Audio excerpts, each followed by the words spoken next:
Capítulo 9. Abigail cristã.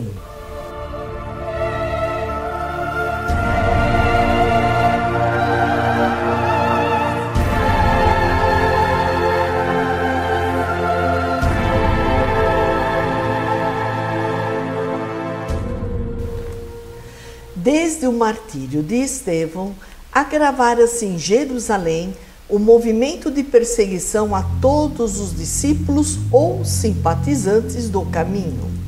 Como se fora tocado de verdadeira alucinação, ao substituir Gamaliel nas funções religiosas mais importantes da cidade, Saulo de Tarso deixava-se fascinar por sugestões de fanatismo cruel. Impiedosas devassas foram ordenadas a respeito de todas as famílias que revelassem inclinação e simpatia pelas ideias do Messias Nazareno. A igreja modesta, onde a bondade de Pedro prosseguia socorrendo os mais desgraçados, era rigorosamente guardada por soldados, com ordem de impedir as prédicas que representavam o brando consolo dos infelizes. Obcecado pelas ideias de resguardar o patrimônio farisaico, o moço tarsense entregava-se aos maiores desmandos e tiranias. Homens de bem foram expulsos da cidade por meras suspeitas. Operários honestos e até mães de família eram interpelados em escandalosos processos públicos que o perseguidor fazia questão de movimentar. Iniciou-se um êxodo de grandes proporções, como Jerusalém de há muito não via. A cidade começou a despovoar-se de trabalhadores. O caminho havia seduzido para suas doces consolações a alma do povo, cansada na incompreensão e no sacrifício.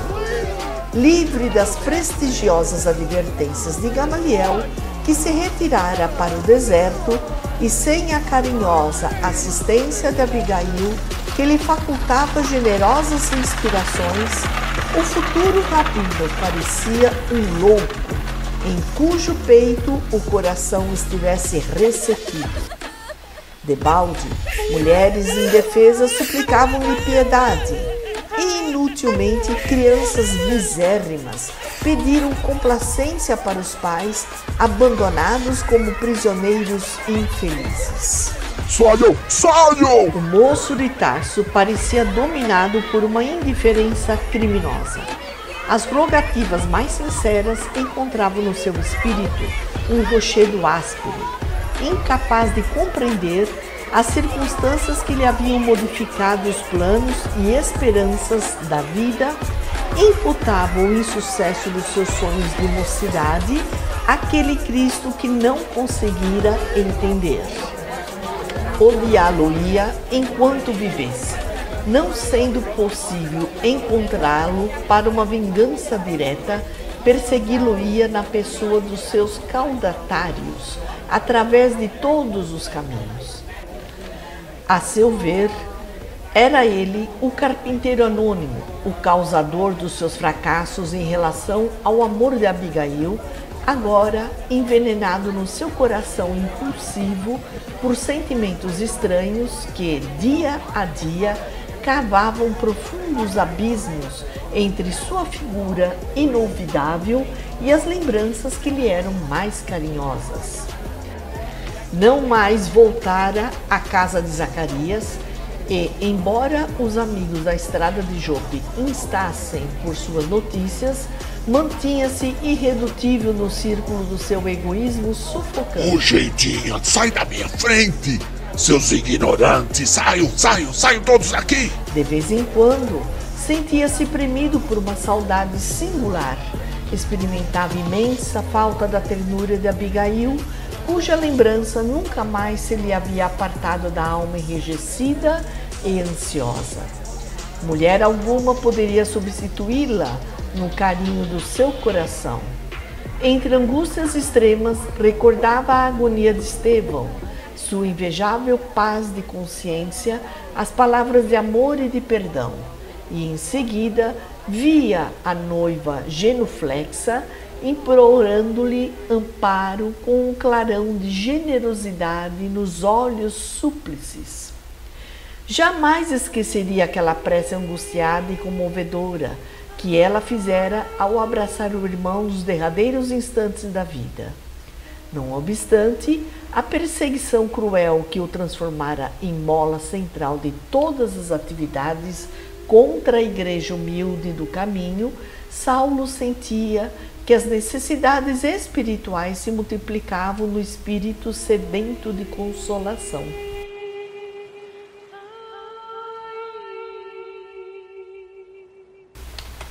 Oito meses de lutas incessantes passaram sobre a morte de Estevão, quando o moço tarsense, capitulando ante a saudade e o amor que lhe dominavam a alma, resolveu rever a paisagem florida da estrada de Jope, onde, por certo, reconquistaria o afeto de Abigail, de maneira a reorganizarem-se todos os projetos de um futuro ditoso.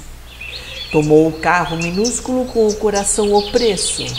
Quantas hesitações não vencera para retornar à antiga situação, humilhando a vaidade de homem convencionalista e inflexível. A luz crepuscular enchia a natureza de reflexos de ouro fulgurante. Aquele céu muito azul, a verdura agreste, as brisas caridosas da tarde eram os mesmos. Sentia-se reviver. Sonhos e esperanças continuavam também intangíveis, e refletia na maior maneira de reaver a dedicação da mulher escolhida, sem humilhação para sua vaidade. Contar-lhe-ia sua desesperação, diria das suas insônias, da continuidade do imenso amor que nenhuma circunstância conseguira destruir. Embora mantivesse firme o propósito de omitir toda e qualquer alusão ao carpinteiro de Nazaré, falaria a Abigail do remorso por não lhe haver estendido mãos amigas no instante em que todas as esperanças de sua alma feminina se haviam abalado ante o imprevisto da morte dolorosa do irmão em circunstâncias tão amargas. Esclareceria os detalhes de seus sentimentos. Havia de referir-se à recordação indelével de sua prece angustiosa e ardente quando Estevão penetrava os umbrais da morte. Atraí-la-ia ao coração que jamais esquecera, beijar-lhe-ia os cabelos, formularia novos projetos de amor e felicidade. Mergulhado em tais pensamentos, atingiu a porta de entrada, identificando as roseiras em flor. O coração batia-lhe descompassado quando Zacarias surgiu com grande surpresa. Um abraço demorado assinalou o reencontro.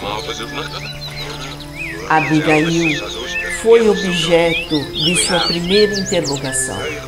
Com estranheza, notou que Zacarias entristeceu.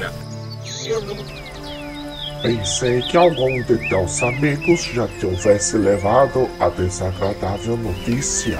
Começou dizendo, enquanto o jovem buscava ouvi-lo ansioso.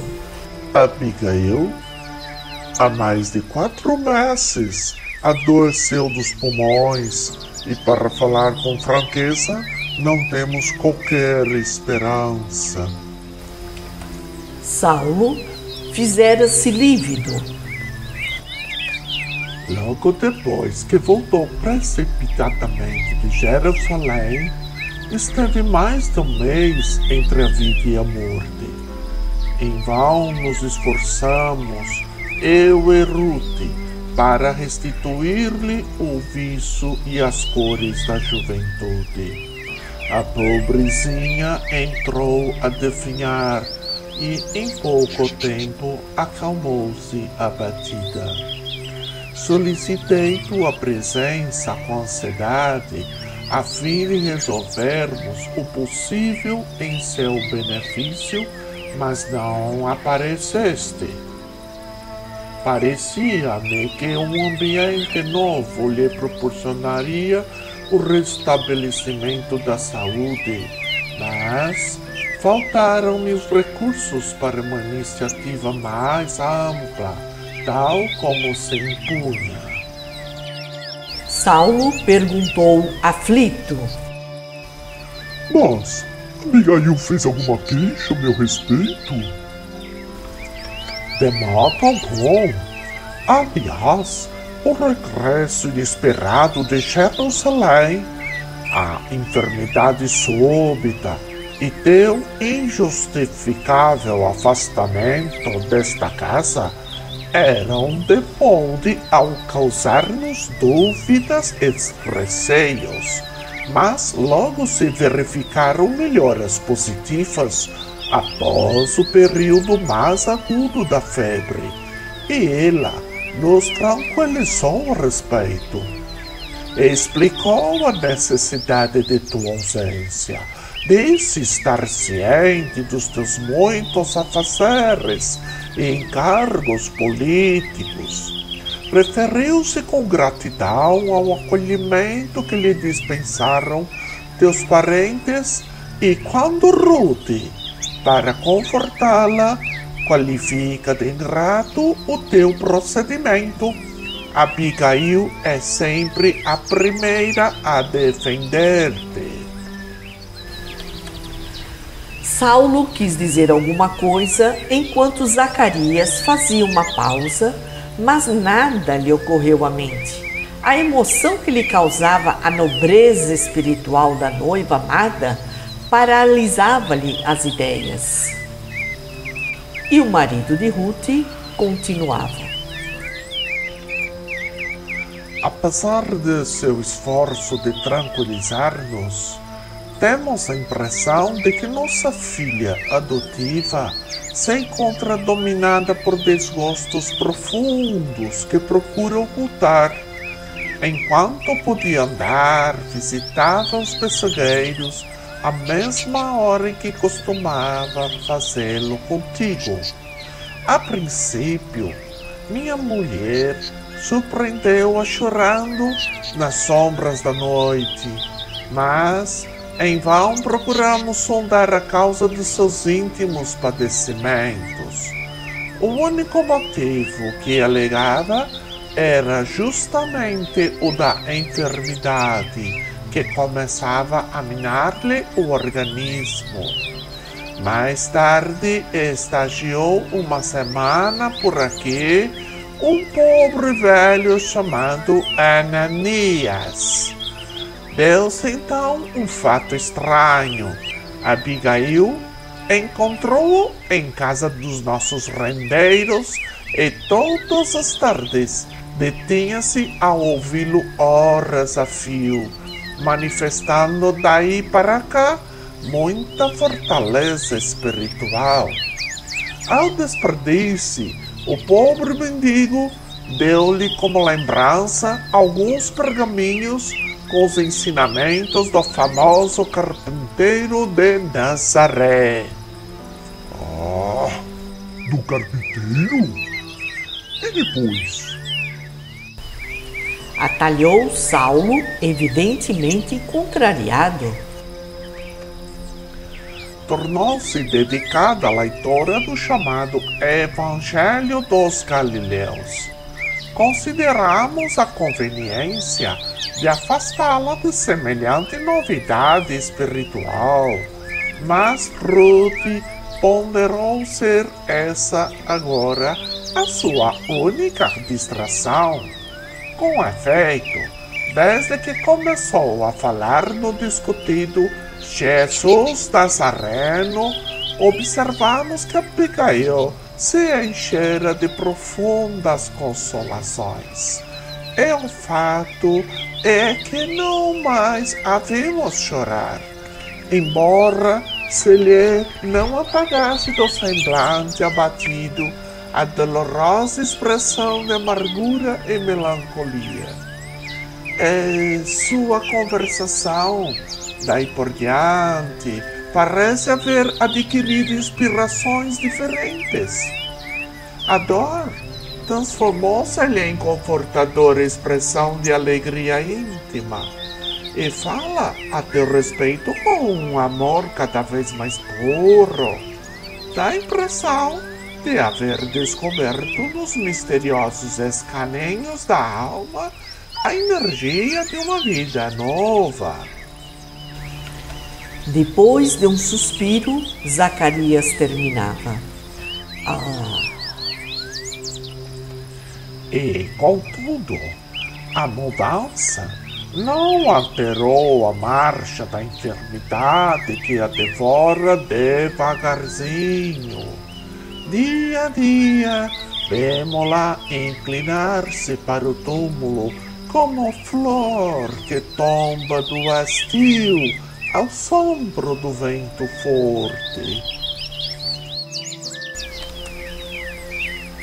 Saulo experimentava indisfarçável angústia. Penosa emoção revolvia-lhe a alma, generosa e sensível. Como definir-se? Esmagavam-lhe o espírito amargurosas interrogações. Quem era, afinal, aquele Jesus que o topava em toda parte? O interesse de Abigail pelo evangelho, perseguido, revelava a vitória do carpinteiro nazareno a contrastar os próprios sonhos da sua mocidade. E o doutor de Tarso, irritadiço, perguntou: Mas, Zacarias, por que não impedisse semelhante contato? Esses velhos feiticeiros percorrem as estradas disseminando a confusão. Surpreende-me essa condescendência, porquanto nossa fidelidade à lei não admite, ou pelo menos, nunca deverá admitir transigências. O interpelado recebeu a recriminação com serenidade e acentuou: Antes de tudo, importa considerar que pedi em vão o socorro da tua presença para orientar-me. E, além do mais, quem teria coragem de sonegar o remédio ao doente amado? Desde que lhe vi a resignação santificada, fiz o propósito de não me referir aos seus novos pontos de vista em matéria de crença religiosa. E como Saulo estivesse engolfado em profundas cismas, sem saber o que responder, o bom homem rematou: Vem comigo, verás com os próprios olhos. O rapaz seguiu-lhe os passos cambaleando. As ideias baralhavam-se-lhe no cérebro dolorido. Aquelas notícias inesperadas envenenavam-lhe o coração. Reclinada no leito, assistida pela afeição maternal de Ruth, a moça de Corinto estampava no rosto um profundo abatimento. Muito magra, a epiderme adquirira a cor do marfim, mas o olhar lúcido denotava absoluta calma espiritual. Carinhosa serenidade estampava-se-lhe na fisionomia entristecida. De vez em quando, renovava-se a dispneia com prolongada aflição, voltando-se então para a janela aberta, como se dali esperasse remédio ao seu cansaço, através das brisas frescas que chegavam do seio generoso da natureza. Ao vê-la, Saulo não dissimulou seu espanto.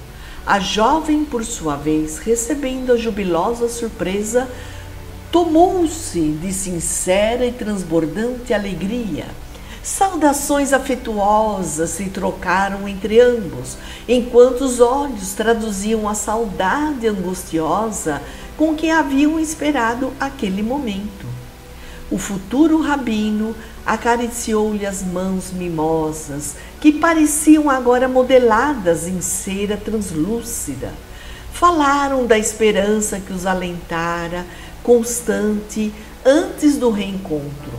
Notando que eles desejavam ficar sós, Para confidenciar mais à vontade, Zacarias e Ruth retiraram-se discretamente.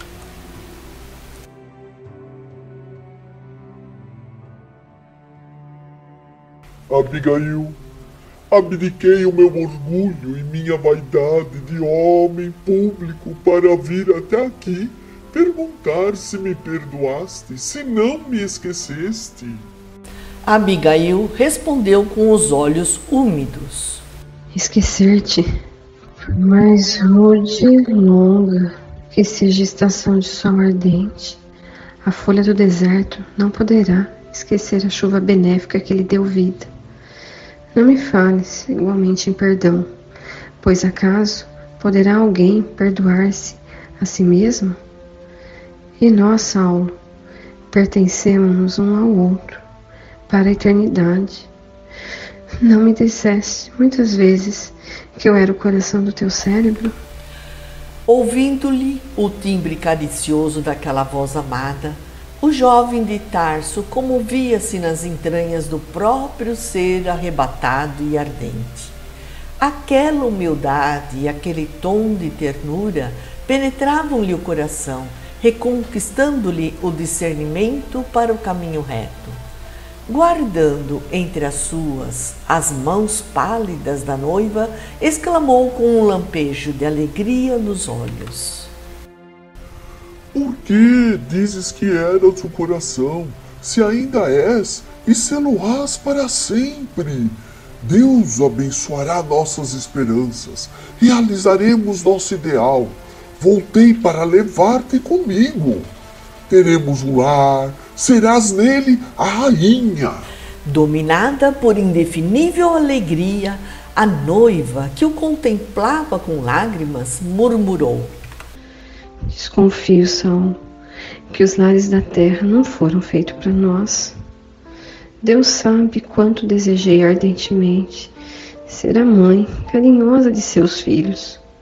Como conservei o ideal acima de todas as circunstâncias para formosear tua existência com o meu carinho. Desde menina, em Corinto, vi mulheres que desbravatavam os tesouros do céu, simbolizados no amor de esposa e dos filhinhos. E pensei que o Senhor me concederia o mesmo patrimônio de esperanças divinas, pois aguardava as bênçãos do santuário doméstico para glorificá-lo de todo o coração. Para exaltá-lo, idealizei a vida do homem amado, que me auxiliaria a erguer o altar da prole. E assim que me chegaste, organizei vastos planos de uma vida santa e venturosa na qual pudéssemos honrar a Deus. Saulo escutava comovido. Nunca lhe observara tamanha largueza de raciocínio e lucidez, naquele tom de ternura tranquila. E ela prosseguiu resignada: Mas o céu retirou-me as possibilidades de semelhante ventura na terra. Nos meus primeiros dias de solidão visitava os lugares ermos, como a procurar-te, requisitando o socorro do teu afeto. Os pessegueiros de nossa predileção pareciam dizer que nunca mais voltarias.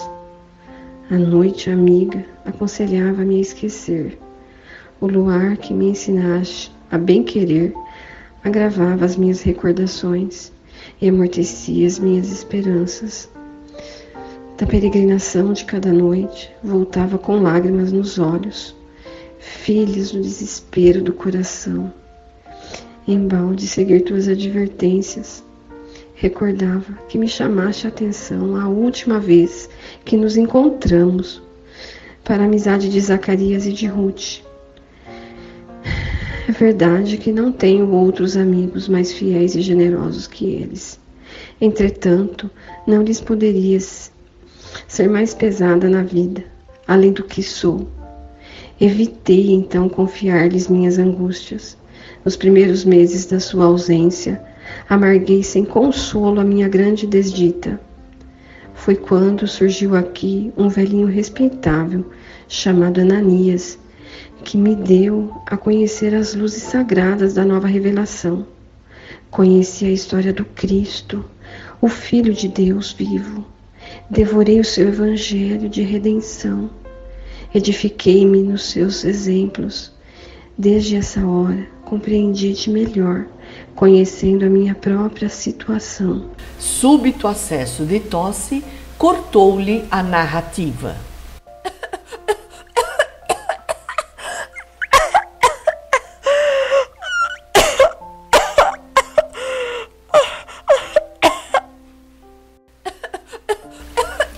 As palavras da noiva caíam-lhe no coração como gotas de fel.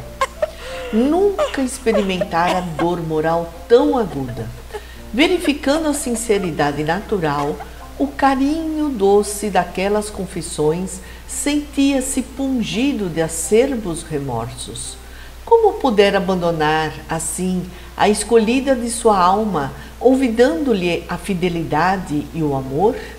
Onde encontrar a tamanha dureza de espírito para esquecer deveres tão sagrados? Agora vinha encontrá-la exânime, desiludida de realizar na terra os sonhos da juventude. Além de tudo, o carpinteiro odiado parecia tomar-lhe o lugar no coração da noiva adorada. Naquele momento, não experimentava apenas o desejo de lhe arrasar a doutrina e os adeptos, mas sentia ciúmes dele na alma caprichosa. De que poderes podia dispor o Nazareno obscuro e martirizado na cruz para conquistar os sentimentos mais puros da noiva carinhosa? E Saulo disse comovido: Abigail, abandona as ideias tristes que poderiam envenenar os sonhos de nossa mocidade. Não te entregues a ilusões. Renovemos nossas esperanças. Breve estarás restabelecida. Sei que me perdoaste a morte de teu irmão. E minha família te receberá em Tarso com júbilos sinceros. Seremos felizes, muito felizes. Seus olhos pareciam pairar numa região de sonhos deliciosos, procurando reavivar no coração amado os seus projetos de felicidade terrena. Ela, porém, misturando sorrisos e lágrimas, acrescentava: Francamente, querido, eu também desejaria reviver, ser tua, entristecer teus sonhos de juventude, inventar estrelas para o céu da tua existência. Tudo isso constitui meu ideal de mulher. Se pudesse, buscaria os teus parentes com amor. Haveria de conquistá-los para o meu coração, ao preço de um grande afeto. Mas pressinto que os planos de Deus são diferentes no que concerne aos nossos destinos. Jesus me chamou para a sua família espiritual. Saulo, cortando-lhe a palavra, exclamou: Ai de mim! Em toda parte topo expressões do carpinteiro de Nazaré. Que flagelo! Não repita semelhante coisa. Deus não seria justo se te sequestrasse ao meu afeto. Quem poderia então, como esse Cristo, interpor-se aos nossos votos? Mas Abigail fixou-o com um gesto súplice e lhe falou: Saulo, de que valeria a desesperação? Não será melhor inclinarmos com paciência aos sagrados desígnios? Não alimentemos dúvidas prejudiciais. Este leito, ele é de meditação e de morte. O sangue várias vezes já me golfou prenunciando o fim, mas nós cremos em Deus e sabemos que esse fim é apenas corporal. Nossa alma não morrerá, amar-nos-emos eternamente.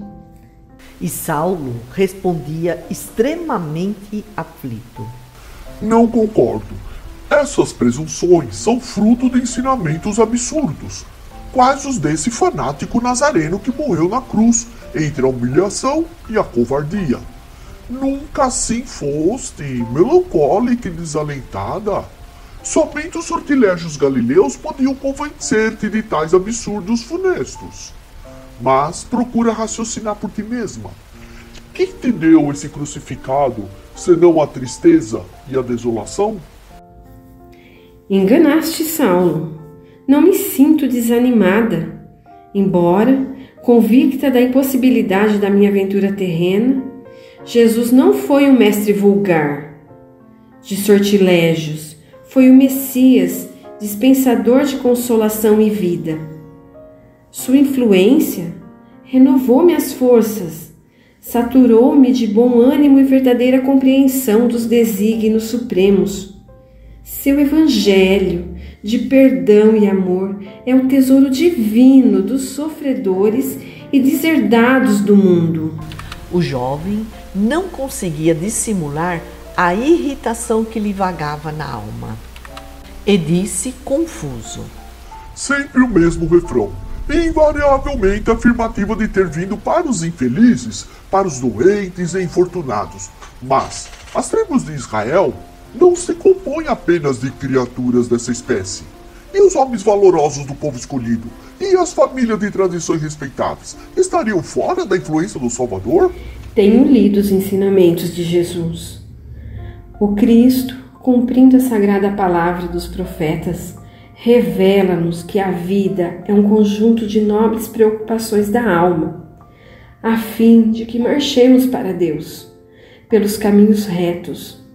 Não podemos conceber o Criador como juiz ocioso, isolado, senão como o Pai desvelado do benefício de seus filhos.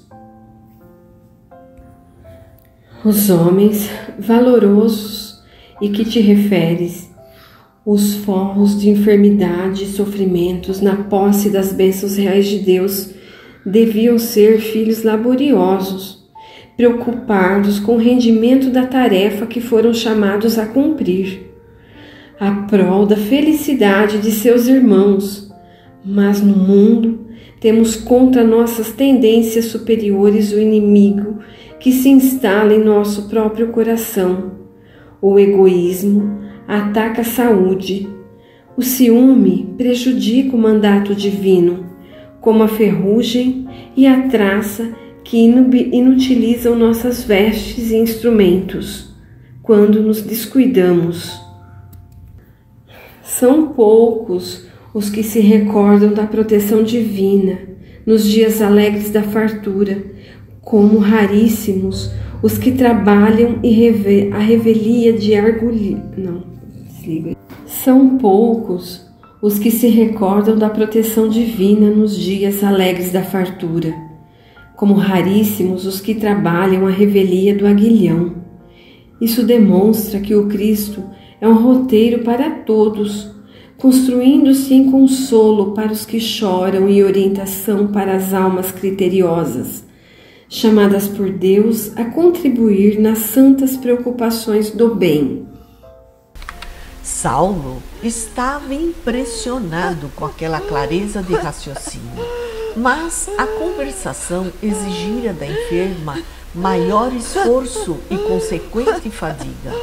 A respiração tornara-se difícil e não tardou que o sangue lhe borbotasse do peito em prolongada hemoptise.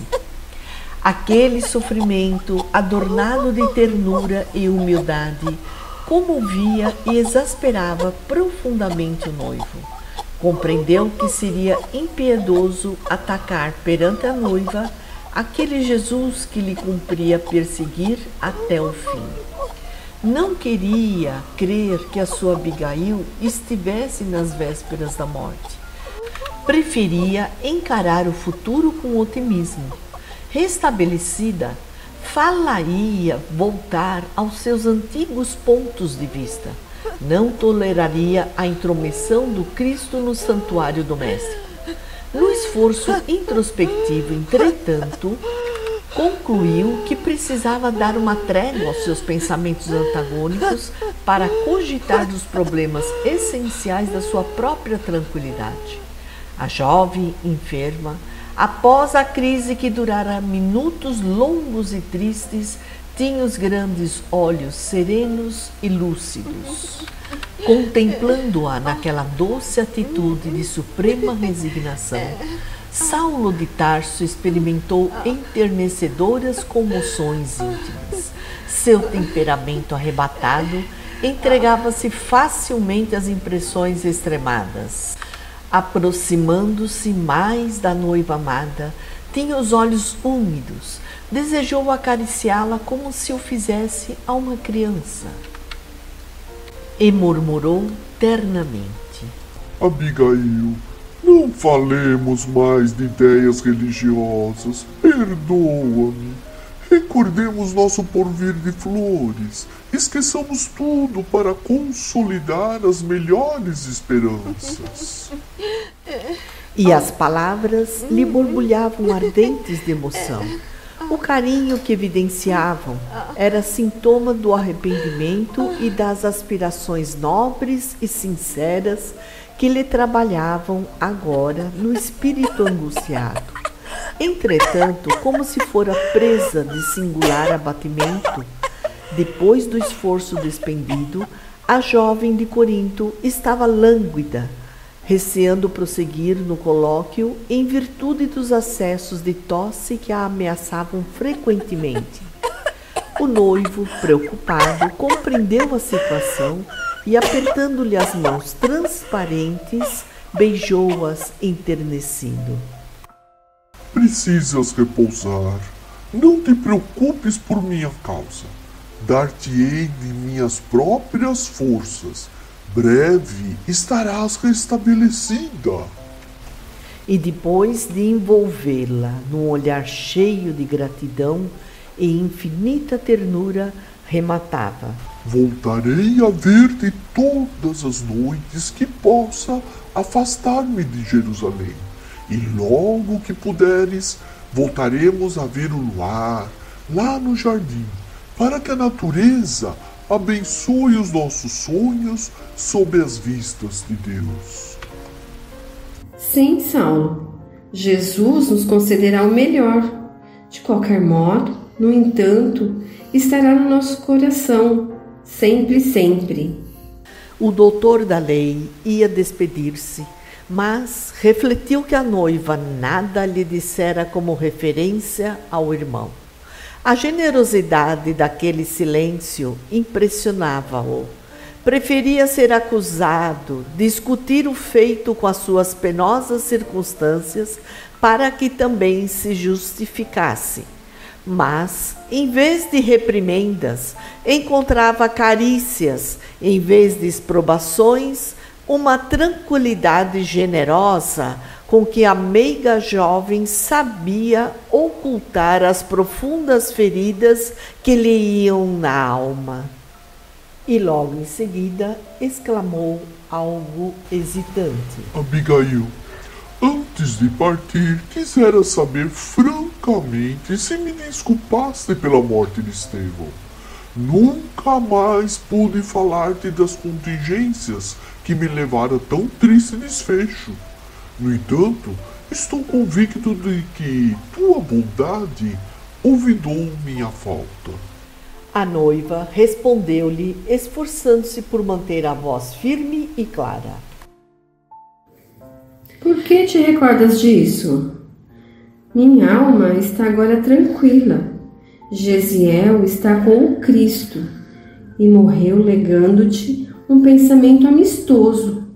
Que poderia eu reclamar de minha parte, se Deus tem sido tão misericordioso para comigo?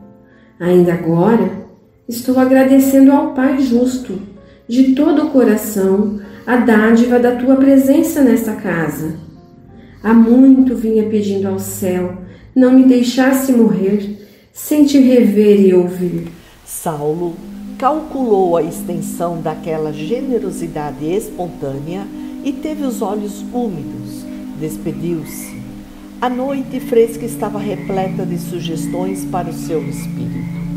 Nunca meditara nos insondáveis desígnios do Eterno, como naquele momento em que recebera tão profundas lições de humildade e amor da mulher amada. Experimentava na alma opressa o embate de duas forças antagônicas que lutavam entre si para a posse do seu coração generoso e impulsivo. Não compreendia Deus senão como um Senhor poderoso e inflexível.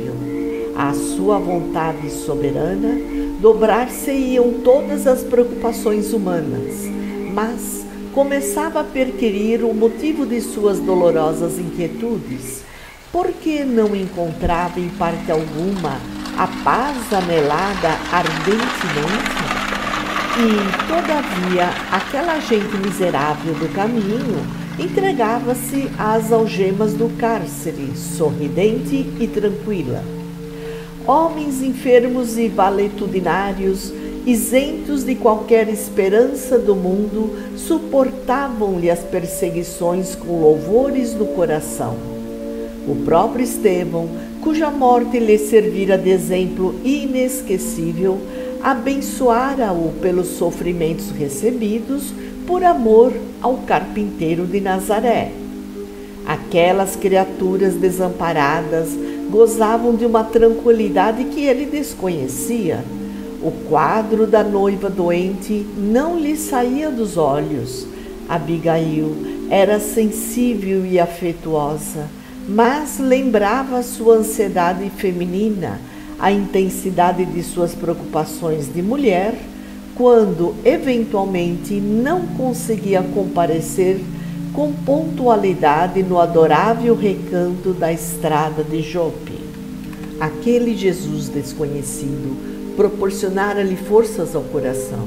Se era inconteste que a enfermidade lhe extinguia a vida aos poucos, também evidente era o rejuvenescimento das suas energias espirituais. A noiva falara-lhe como tocada de novas inspirações. Aqueles olhos pareciam contemplar interiormente a paisagem de outros mundos. Essas reflexões não lhe deram ensejo à admiração da natureza.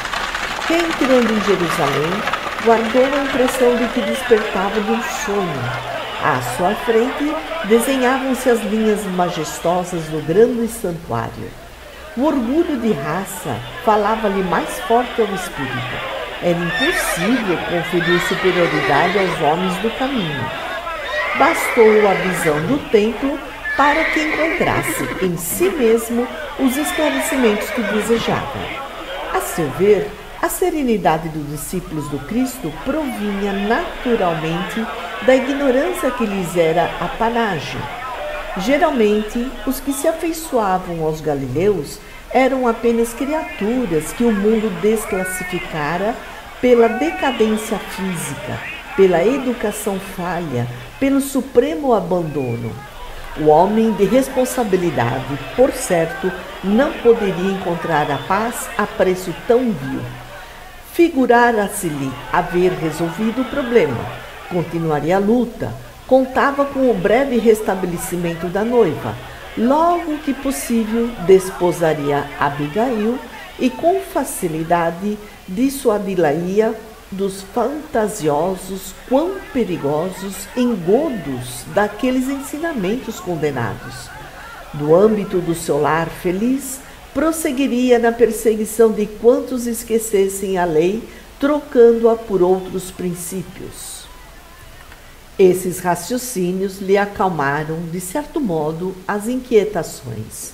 Mas, no dia seguinte, manhã alta, um mensageiro de Zacarias golpeava-lhe a alma com uma notícia grave. Abigail piorara, estava agonizante. Incontinente, tomou o caminho de Jope, ansioso de arrebatar a bem-amada ao perigo iminente. Ruth e o marido estavam desolados. Desde a madrugada, a enferma caíra em penosa prostração. Os vômitos de sangue sucediam-se ininterruptos. Dir-se-ia que só esperava a visita do noivo para morrer. Saulo escutou-os, lívido como cera.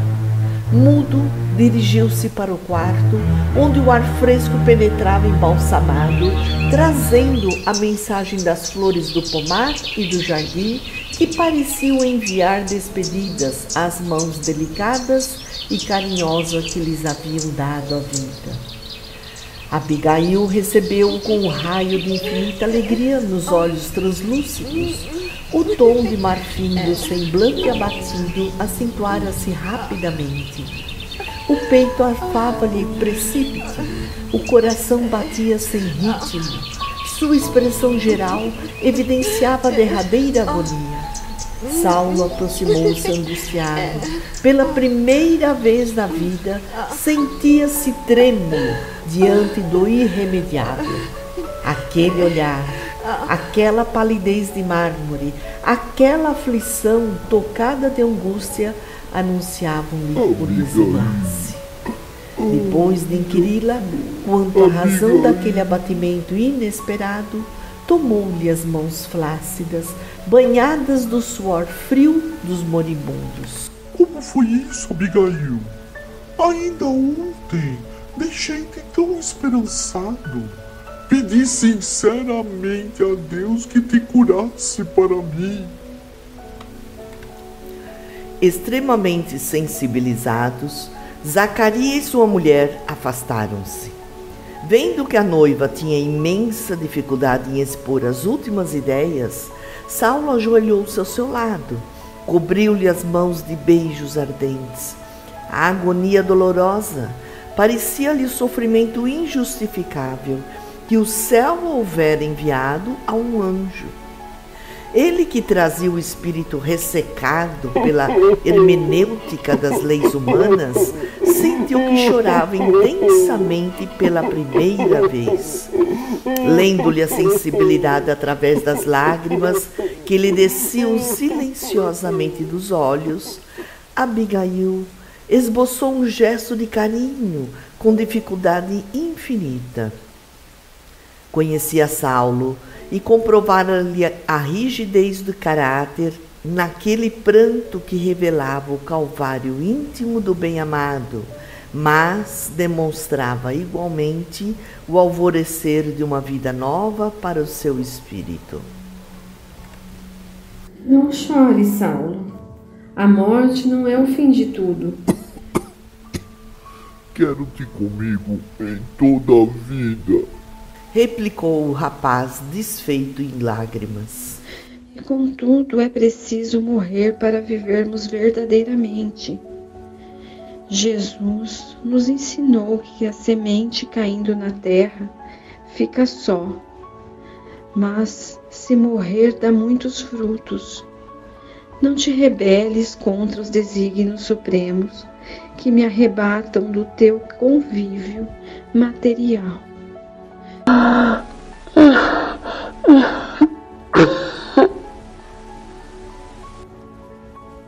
Se nos uníssemos pelo matrimônio, talvez tivéssemos muitas alegrias terrenas.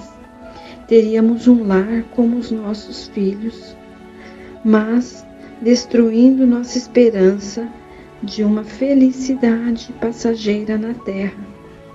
Deus nos multiplica os sonhos generosos.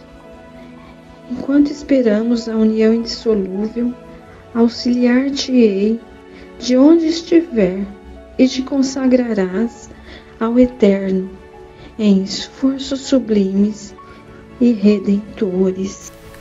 Via-se que a agonizante movimentava recursos supremos para pronunciar as derradeiras palavras. Quem te deu semelhantes ideias? Perguntou o jovem, ralado de angústia. Esta noite, depois que partiste, senti que alguém se aproximava, enchendo o quarto de luz. Era Gesiel, que vinha ver-me. Ao avistá-lo, lembrei-me de Jesus no inefável ministério de sua ressurreição.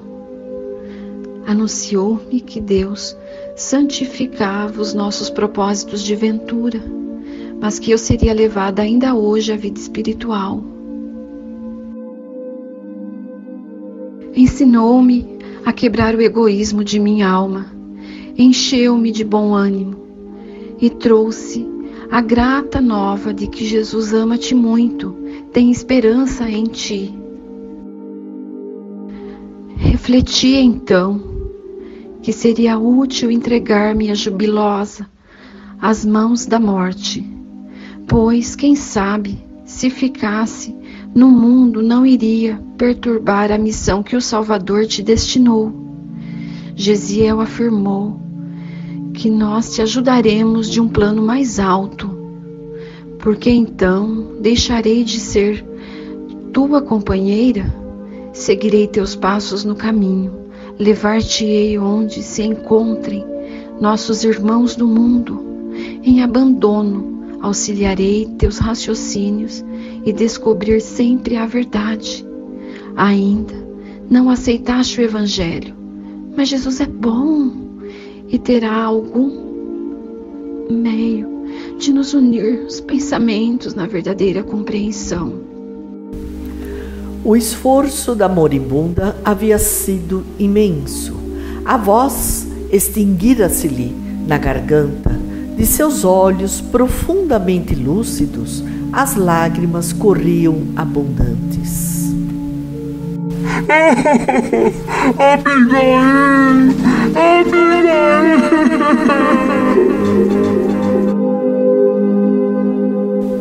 Saulo gritava desesperado, mas, após longos minutos de angustiosa ansiedade, ela dizia num arranco supremo: Gesiel já veio buscar-me.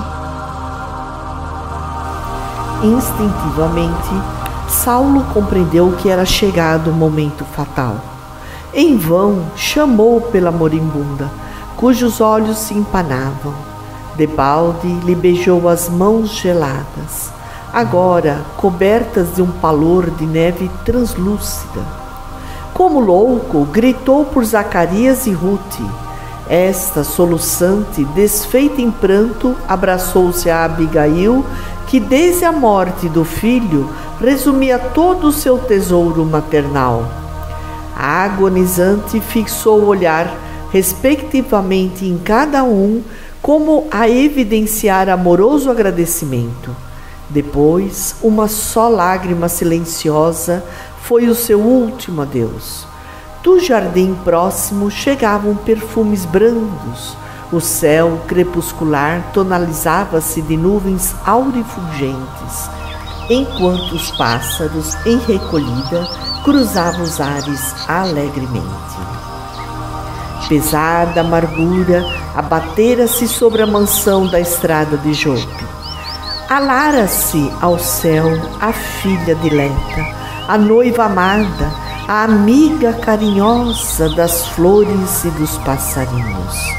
Saulo de Tarso ali se deixou ficar mudo, estarrecido, enquanto Rude, lavada em lágrimas, cobria de rosas a morta dourada que parecia dormir.